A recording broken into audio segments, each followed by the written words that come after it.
അബി നവ്യനെയും കുഞ്ഞിനെയും പല സമയത്തായിട്ട് ഉപദ്രവിക്കാൻ ശ്രമിക്കുന്നുണ്ട്.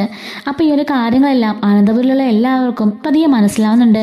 ഒരു പൂജാരി വന്ന് പ്രശ്നം വെപ്പിച്ച് നോക്കുമ്പോഴും നവ്യയുടെ കുഞ്ഞിൻ്റെ കാതകൻ അവൻ്റെ അച്ഛൻ തന്നെ ആയിരിക്കും. അതുകൊണ്ട് കുഞ്ഞിനെ പ്രത്യേകം ശ്രദ്ധിക്കണം എന്നൊക്കെ പറഞ്ഞിട്ട് അബിയെയും കുറേ വിളിച്ച് ഉപദേശിക്കുന്നൊക്കെ ഉണ്ട്. അതുകൊണ്ട് തന്നെ എല്ലാവരുടെ മനസ്സിൽ ചെറിയൊരു പേടി വരുന്നുണ്ട്.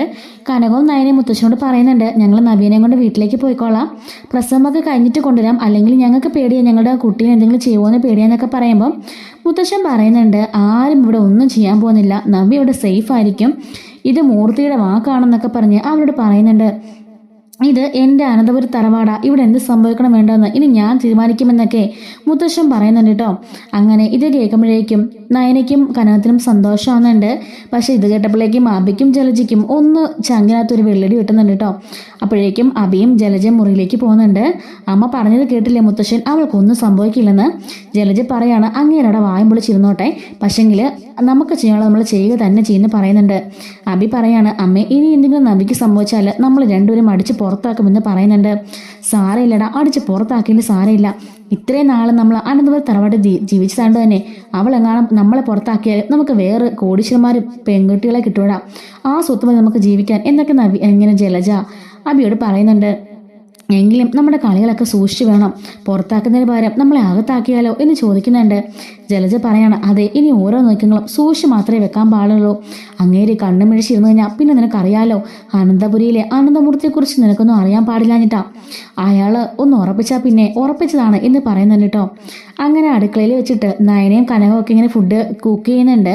ആ സമയത്ത് ജലജ അടുക്കളയിലേക്ക് പോകാൻ നേരം മുത്തശ്ശൻ അവിടെ നിന്ന് ചോദിക്കുന്നുണ്ട്, അല്ല ജലജ എങ്ങോട്ടാണെന്ന് ചോദിക്കുമ്പോഴേക്കും ഞാനുള്ള ഗ്ലാസ് വെള്ളം എടുത്ത് കുടിക്കാൻ പോവാച്ചാന്ന് പറയുന്നുണ്ട്. അങ്ങനെ മുത്തശ്ശൻ അടുക്കളയിൽ CCTV ക്യാമറ ഫിറ്റ് ചെയ്തിട്ടുണ്ടായിരുന്നു. അപ്പോൾ ഒന്നും ആരും അറിഞ്ഞിട്ടില്ല കേട്ടോ. അങ്ങനെ അടുക്കളയിലേക്ക് ചെന്നിട്ട് ജലജ വെള്ളം എടുത്ത് കുടിക്കുന്നതും തിരികെ പോകുന്നതൊക്കെ മുത്തശ്ശൻ്റെ ഫോണിൽ കൂടെ കാണുന്നുണ്ട്. കാരണം വേറൊന്നുമല്ല, അതായത് നവ്യ എപ്പോഴും സേഫ് ആണെന്ന് അറിയാൻ വേണ്ടിയിട്ടാണ് മുത്തശ്ശൻ അങ്ങനെ ചെയ്തിരിക്കുന്നത്. ബാക്കി ഹാളിലും കോറിഡോറിലും മാത്രം ഇങ്ങനെ ക്യാമറ വെച്ചിട്ടുണ്ട്, ബാക്കി ആറ് റൂമിലൊന്നും വെക്കാതെ കോറിഡോറിൽ മാത്രം വെച്ചിരിക്കുകയാണ്. അങ്ങനെ നവ്യയ്ക്ക് പുറത്ത് വെച്ചെന്തെങ്കിലും അപകടം സംഭവിക്കുന്നുണ്ടെന്ന് അറിയാൻ വേണ്ടിയിട്ട് മുത്തശ്ശൻ ഓൾറെഡി വാച്ച് ചെയ്തുകൊണ്ടിരിക്കുന്നുണ്ട്. അങ്ങനെ അതിനുശേഷം ജലജ ഇങ്ങനെ മുകളിലേക്ക് കയറി പോകുന്നുണ്ട്. അതെല്ലാം മുത്തശ്ശൻ വാച്ച് ചെയ്യാണ്. നവ്യയുടെ മുറിയിലേക്ക് കയറുന്നത് പോലെ ഇങ്ങനെ മുത്തശ്ശൻ കാണുന്നുണ്ട്. അപ്പം മുറിക്കകത്ത് വെക്കാത്തതുകൊണ്ട് തന്നെ എന്തിനായിരിക്കും ജലജ ഈ സമയത്ത് നവ്യയുടെ മുറിയിലേക്ക് പോയെന്ന് ഒരു പേടി മുത്തശ്ശൻ ഉണ്ടാവുന്നുണ്ട്. മുത്തശ്ശൻ പെട്ടെന്ന് തന്നെ സ്റ്റെയർ കയറി മുകളിലേക്ക് പോകുന്നുണ്ട്. അങ്ങനെ ഒന്നും മുട്ടാതെ പെട്ടെന്ന് ഡോർ ഇങ്ങനെ തുറക്കുന്നുണ്ട് മുത്തശ്ശൻ. പെട്ടെന്ന് ഇങ്ങനെ അവിടുന്ന് ഇങ്ങനെ ജലജ ചാടി എഴുന്നേക്കാണ്.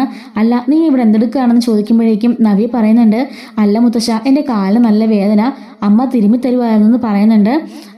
ഓക്കെ, അല്ല നീ ഇങ്ങോട്ട് വരുന്നത് ഞാൻ കണ്ടു, എന്തെങ്കിലും അറിയണ്ടേ, അതാ ഞാൻ വന്നേന്ന് ഇങ്ങനെ ചോദിച്ചിട്ട് നവ്യോട് പറയുന്നുണ്ട്, മോളെ റെസ്റ്റ് എടുത്തോ, മോളോ എന്തെങ്കിലും വിഷമം തോന്നിയാൽ മുത്തശ്ശനോട് പറഞ്ഞാൽ മതി, ഇവരുടെ മോളുടെ എല്ലാ കാര്യങ്ങളും നോക്കാൻ ഇങ്ങനെയുള്ള കാര്യങ്ങളൊക്കെ നീ നിൻ്റെ ഭർത്താവിനെയും അമ്മായിമ്മ കൊണ്ട് ചെയ്യിപ്പിച്ചാൽ മതി, അതല്ലാതെ നിൻ്റെ ഫുഡിൻ്റെ കാര്യമൊക്കെ നയനയും കനവും നോക്കിക്കോളുമെന്ന് പറയുന്നുണ്ട്. ശരി മുത്തശ്ശൻ എന്ന് പറയുന്നുണ്ട്. അങ്ങനെ മുത്തശ്ശൻ പോയി കഴിയുമ്പോഴേക്കും ജലജ മനസ്സിലോർക്കാണ്, കള്ളക്കളവൻ ഞാനിവിടെ എന്തെങ്കിലും ചെയ്യുന്നുണ്ടെന്ന് അറിയാൻ വേണ്ടിയിട്ട് ഓടി വന്നതായിരിക്കും. അല്ല, അയാൾ അങ്ങോട്ട് തിരിഞ്ഞിരിക്കല്ലായിരുന്നോ, പിന്നെ ഞാൻ ഇങ്ങോട്ട് വന്നത് എങ്ങനെ കണ്ടു എന്നിങ്ങനെ ആലോചിക്കുന്നുണ്ട്. എന്നിട്ട് നവ്യയോട് ജലജ പറയുന്നുണ്ട്, എല്ലാവരും ഇപ്പം നിന്നെ പ്രൊട്ടക്റ്റ് ചെയ്തുകൊണ്ട് നടക്കല്ലേ, നിന്നെ ഞങ്ങൾ എന്തെങ്കിലും ചെയ്താലോ എന്നോർത്ത് ഞങ്ങൾ നിന്നെ ഒന്നും ചെയ്യാനൊന്നും പോകുന്നില്ല, ഇവിടെ നിന്ന് ഇറങ്ങിപ്പോയാൽ തന്നെ മതി എന്ന് പറയുന്നുണ്ട്. അപ്പോഴേക്കും നവ്യ പറയാണ്, എൻ്റെ പൊന്നമ്മേ, അമ്മയ്ക്ക് എന്താ കുഴപ്പം, മുത്തശ്ശൻ പറഞ്ഞത് സത്യം തന്നെയല്ലേ, അമ്മയുടെ മകനും അമ്മയും കൂടിയിട്ടാണ് എന്നെ കൊല്ലാൻ നോക്കിയെന്ന് ആ സ്വാമിജി വരെ പറഞ്ഞല്ലോ, അയാൾക്ക് ഒട്ടും അറിയാത്ത കാര്യം അയാൾ അങ്ങനെ പിന്നെ ഗണിച്ച് പറഞ്ഞു എന്ന് ചോദിക്കുന്നുണ്ട്. അതിൻ്റെ മുത്തശ്ശൻ നേരത്തെ വിളിച്ച് പറഞ്ഞായിരിക്കും എല്ലാവരും മുമ്പിൽ വെച്ച് ഞങ്ങളൊന്ന് അപമാനപ്പെടുത്താൻ വേണ്ടി എന്ന് പറയുമ്പോഴേക്കും നവ്യ പറയുന്നുണ്ട്, മുത്തശ്ശന് അതിൻ്റെ ആവശ്യമൊന്നുമില്ല, മുത്തശ്ശൻ എന്തെങ്കിലും പറയണമെന്നുണ്ടെങ്കിൽ നേരിട്ട് തന്നെ പറയും, ആ സ്വഭാവം അമ്മയ്ക്കും അറിയാമല്ലോ, അതുകൊണ്ട് അമ്മ ദയവ് ചെയ്ത് അങ്ങനെയൊന്നും മുത്തശ്ശനെ പറയാൻ നിൽക്കേണ്ട. ഓഹോ, എനിക്കില്ലാത്ത ദണ്ണമാണോ നിനക്ക്? അപ്പോഴേക്കും നവ്യ പറയാണ്, പിന്നെ ഞാൻ മുത്തശ്ശൻ്റെ കൊച്ചുമോൻ്റെ പെണ്ണല്ലേ, പിന്നെ എന്നെ പറയാതിരിക്കുമോ എന്നൊക്കെ ചോദിക്കുന്നുണ്ട്.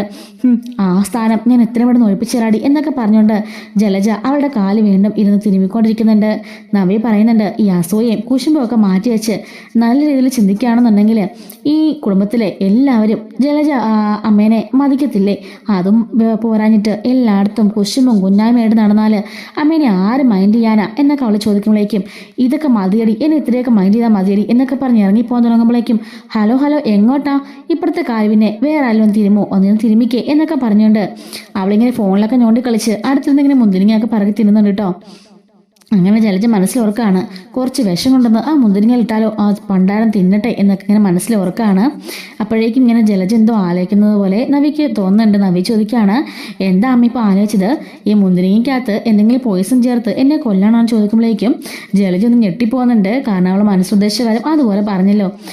അമ്മയുടെ ഞെട്ടിൽ കണ്ടപ്പോൾ തന്നെ മനസ്സിലായി അമ്മ അത് തന്നെ ആലോചിച്ചെന്ന്. എന്തായാലും എൻ്റെ പൊന്നമ്മേ, എന്നെ കൊല്ലാൻ അമ്മ നോക്കണ്ട. കാരണം എനിക്ക് ചുറ്റും സിയടി കണ്ണുമായിട്ടുള്ളതേ ഈ അനന്തപുരിയിലെ ആനന്ദമൂർത്തിയാ. അപ്പം നവീനെ ഒന്നും ചെയ്യാൻ അമ്മയ്ക്ക് ഒന്നും പറ്റില്ല എന്ന് പറയുന്നുണ്ട്. അതുപോലെ തന്നെ എൻ്റെ അനിയത്തി അമ്മയും എൻ്റെ കൂടെ തന്നെയുണ്ട്. എൻ്റെ ഭർത്താവെന്ന് പറഞ്ഞ ആ മണോണാഞ്ചൻ എൻ്റെ കൂടെ ഇല്ലെങ്കിൽ എനിക്ക് ഒരു കുഴപ്പമില്ല, ബാക്കി എല്ലാവരും എൻ്റെ കൂടെ തന്നെയുണ്ട് എന്നൊക്കെ പറയുന്നുണ്ട്. കിട്ടിയ ഭർത്താവിനെ ഒരു വിലയും ഇല്ലാത്തവള് എന്നൊക്കെ ഇങ്ങനെ നവീനെ പറയുമ്പോഴേക്കും അമ്മയ്ക്ക് നല്ല വിലയാണല്ലോ. അമ്മയെ ചെയ്യുന്നത് കണ്ടല്ലേ ആ മോൻ പഠിക്കുന്നത്. അമ്മ ഈ വീട്ടിലുള്ള മുതിർന്നവരോടൊക്കെ എങ്ങനെയൊക്കെ ബഹുമാനിക്കുന്നു, ബാക്കിയുള്ളവരോടൊക്കെ അമ്മയുടെ പ്രവർത്തനം എങ്ങനെ എല്ലാം അറിഞ്ഞുകൊണ്ടാണ് ആ അബിയും വളരുന്നത്. അതുകൊണ്ടാണ് അബിയുടെ സ്വഭാവം ഇമ്മാതിരി ആയിപ്പോയത്. പക്ഷേ ആ ആദർശേട്ടനും അനിയൊക്കെ കണ്ടോ എന്ത് നല്ല സ്വഭാവക്കാരാ. ഇവിടുത്തെ ബാക്കിയുള്ള പെൺകുട്ടികളോ അവരെ എന്ത് നല്ല സ്വഭാവക്കാരാ. പക്ഷെങ്കിലോ അമ്മയുടെ മോൻ മാത്രം വഴി തെറ്റിപ്പോയെങ്കിൽ അതിന് കാരണക്കാരി അമ്മ മാത്രമാണ് എന്നൊക്കെ നവി പറയുന്നുണ്ട് കേട്ടോ. ഇതൊക്കെ കൂടി കേട്ടിട്ട് ജലജയ്ക്ക് ഭയങ്കരമായിട്ട് ദേഷ്യം വരുന്നുണ്ട്. ഈ സമയത്തേക്ക് അങ്ങോട്ടേക്ക് നയനയും ആ കനകയും കയറി വരുന്നുണ്ട് കേട്ടോ. അവരെ ഫുഡുമായിട്ടാണ് കയറി വരുന്നത്. ദാമോളെ ഫുഡ് ഇരിക്കുന്നെന്ന് പറയുമ്പോഴേക്കും താങ്ക്സ് അമ്മയെന്ന് പറയുന്നുണ്ടോ നവ്യ. ആഹാ, എന്തായാലും നിന്റെ അമ്മായിമ്മയ്ക്ക് നിന്റെ ഭയങ്കര സ്നേഹമാണല്ലോ നവ്യ മോളെ, കാലൊക്കെ തിരുമ്പി തരുന്നുണ്ടല്ലോ എന്നിങ്ങനെ കനകം പറയുമ്പം പിന്നല്ലാതെ എൻ്റെ അമ്മയ്ക്കും ഭയങ്കര സ്നേഹ. ഈ ഒരു സ്നേഹത്തിനെ കുറവ് പറ്റിയാലേ മുത്തശ്ശൻ്റെ നല്ലത് കിട്ടും, അതറിയാവുന്നത് കൊണ്ടാ എന്നൊക്കെ പറയുമ്പോഴേക്കും നയനയും കനകോടൊന്ന് ചിരിക്കുന്നുണ്ട്. ചിരിച്ചോ എല്ലാണോ കളിയാക്കി ചിരിച്ചോ. ഇവളുടെ വയറ്റുള്ള ആ കുഞ്ഞ് ഈ ഭൂലോകം കാണാൻ പോകുന്നില്ല. അതിനു മുമ്പേ ഇവളെ ഞാൻ കൊന്നിരിക്കും എന്നൊക്കെ ഇങ്ങനെ ജലജ പറയുന്നുണ്ട്. അമ്മയും മോളും ഒക്കെ എന്നെ കളിയാക്കാണല്ലേ, എല്ലാത്തിനും ഇവിടുന്ന് ഞാൻ എടുത്തെറിയുന്നത് നിങ്ങൾ കണ്ടോണം. എല്ലാവരും ഞാൻ ഇവിടുന്ന് നാണം കെടുത്തി പറഞ്ഞയക്കും, ഇനി ഒരിക്കലും ഇങ്ങോട്ടേക്ക് വരാത്ത രീതിയിൽ എന്നൊക്കെ ഇങ്ങനെ ജലജ മനസ്സിൽ പ്ലാൻ ചെയ്യാണ്. അങ്ങനെ നയനയും കനകവും കൂടെ കൂടിയിട്ട് ആ ഫുഡെല്ലാം കൂടെ നവ്യക്ക് കൊടുക്കുന്നുണ്ട്. എന്നിട്ട് വാരത്തിലാന്ന് പറയുമ്പോഴേക്കും എന്തിനാ നവ്യ, നയന എനിക്ക് ഒരു കുഴപ്പമില്ല, എൻ്റെ കൈക്ക് ഒരു പ്രശ്നമില്ലല്ലോ, ഞാൻ തന്നെ വാരി കഴിച്ചോളാം എന്ന് പറയുന്നുണ്ട്. അങ്ങനെ ഫുഡൊക്കെ തുറന്നു നോക്കുമ്പോഴേക്കും ഹായ് ഇതൊക്കെ ഉണ്ടോ, നയന വെച്ചതല്ലേ, നയനയും എൻ്റെ അമ്മയും വെക്കുന്ന ഫുഡിന് ടേസ്റ്റ് പിന്നെ പറയാതിരിക്കുന്ന ഭേദം എന്നൊക്കെ പറഞ്ഞിട്ട് അവളിങ്ങനെ ഇരുന്ന് കഴിക്കുന്നുണ്ട് കേട്ടോ. ആസ്വദിച്ച് കഴിക്കുകയാണ്. അപ്പോൾ ഇത് കണ്ട് ഇങ്ങനെ കൊതി വന്നിരിക്കുകയാണ് കേട്ടോ ജലജ. എന്ത് ടേസ്റ്റുള്ള കറിയായിരിക്കും, എന്തായാലും എത്രയും പെട്ടെന്ന് പോയി ചോറിനണം എന്നൊക്കെ പറയുന്നുണ്ട്. അങ്ങനെ ജലജ അവിടെ നിന്ന് എഴുന്നേറ്റ് പോകാൻ നേരം ഹലോ എങ്ങോട്ടാ, ഇനി ഇപ്പുറത്തെ കാലം തിരുമ്മിക്ക്, എനിക്ക് നല്ല കാലുവേദന, ഇത് കഴിഞ്ഞിട്ട് വേണം എൻ്റെ കയ്യൊക്കെ തിരുമാൻ എന്ന് പറയുന്നുണ്ട്. ഇവളുടെ കയ്യും കാലും ഇതെല്ലാം കൂടെ വെട്ടിപ്പറിച്ച് അടുപ്പത്തോട്ട് വെക്കണം എന്നൊക്കെ പറഞ്ഞ് ജലജ അവിടെ നിന്ന് ദേഷ്യപ്പെടുന്നുണ്ട് കേട്ടോ. അപ്പോൾ ഇതുപോലത്തെ സ്റ്റോറീസൊക്കെ നമ്മുടെ ചാനൽ അപ്ലോഡ് ചെയ്യുന്നുണ്ട്. മിസ്സാവാതിരിക്കാൻ ചാനൽ സബ്സ്ക്രൈബ് ചെയ്ത് സപ്പോർട്ട് ചെയ്യണേ. Thanks for watching.